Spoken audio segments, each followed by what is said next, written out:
कमला जब छोटी सी थी तो उसकी माँ का देहांत हो गया था।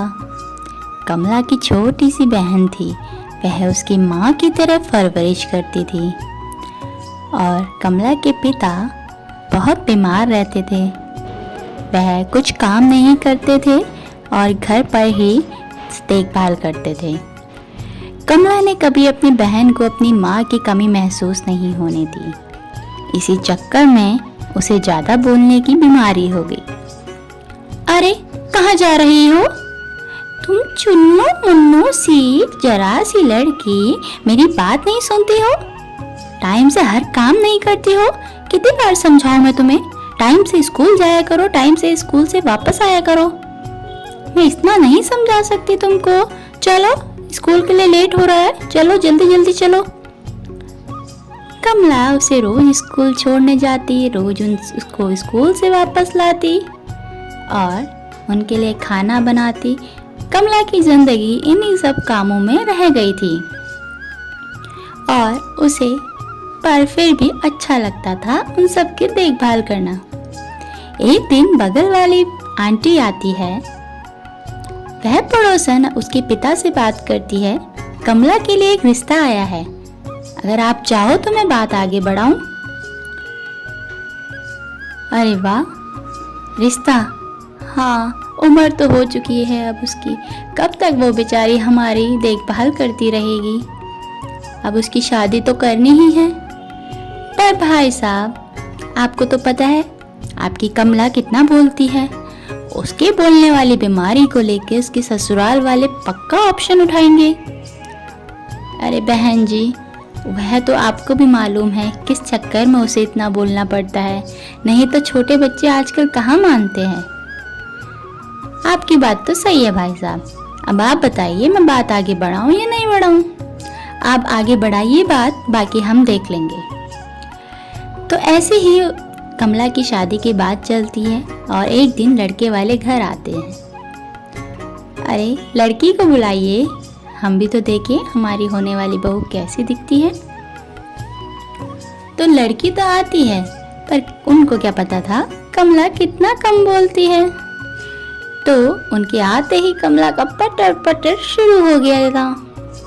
पर उसके ससुराल वाले बहुत ही साधु संत किस्म के आदमी थे, उन्हें शांति पसंद थी और कमला तो इसका एकदम अपोजिट थी। अरे सुनो कमला, तुम्हें क्या क्या आता है? अरे मुझे तो सब कुछ आता है, जो आप बोलोगी मैं वो कर दूंगी। आपको तो पता भी नहीं है मुझे क्या क्या आता है, पर आप घर आऊंगे तो पक्का जान जाओगे मुझे क्या क्या आता है। मुझे बातें बनाना आता है, मुझे खाना बनाना आता है, मुझे सबको डांटना आता है और मुझे किसी भी मुसीबत का सॉल्यूशन निकालना आता है। और भी बताऊं क्या क्या आता है? बेटा थोड़ा शांत हो जाओ, अभी कर रहे हैं बात, जितना पूछा जाए उसी का जवाब दो। अरे पापा, मैंने उसी का तो जवाब दिया, अब उसमें मेरी क्या गलती? पर जो देखने के लिए आए थे उनका बेटा सुरेश, उसको तो कमला बहुत पसंद आती है। अब चलेगी तो उसी की पसंद ना। तो ऐसे ही करके उन दोनों का ब्याह हो जाता है और वहाँ उसकी सासू माँ उसे बोलती है चाय। कमला सोचती है कि चाय क्यों चिल्ला रही है, उसने ना तो मेरा नाम लिया ना तो कुछ किया। वह एक बार और बोलती है चाय। फिर उसके ससुर जी बोलते हैं, बेटा आपकी सासू माँ आपसे चाय मंगा रही है। पर ससुर जी, उन्होंने तो मेरा नाम ही नहीं लिया, कि आप भी देख लीजिए, वह तो सिर्फ चाय चाय बोले जा रही है। कमला एक कप चाय बना दो, ऐसा तो उन्होंने बोला ही नहीं था। अरे बेटा, उनके कहने का मतलब यही है, अब तुम इस घर में आ चुकी हो तो तुम्हें सारा चीजें समझनी पड़ेंगी। इस घर में बोलते कम है, समझते ज्यादा है। अरे हाँ, अब हम यही करने के लिए रह गए हैं, समझना भी पड़े बात को, सीधा बोल ना सकते क्या? एक दिन उसकी छोटी बहन उसके घर आती है। अरे मेरी राजकुमारी, मेरी छोटी सी परी, मैं कि तुम्हें कितना मिस कर रही थी, तुम इतनी देर क्यों आए? अब तुम ना ऐसा करो, 2-4 दिन मेरे साथ रुको, बड़ा मजा आएगा, हम खूब सारी बातें करेंगे। हम मेरी छोटी सी राजकुमारी। तो कमला उससे इतनी बातें करती है, पर उसकी सास को बहुत इरिटेशन हो जाती है। उसकी सास उसी समय बोलती है, तुम निकल जाओ मेरे घर से, अब भी क्या अभी निकल जाओ। हमारा घर में शांति भंग करके रख दी है तुमने। हमें नहीं चाहिए ऐसी बहू।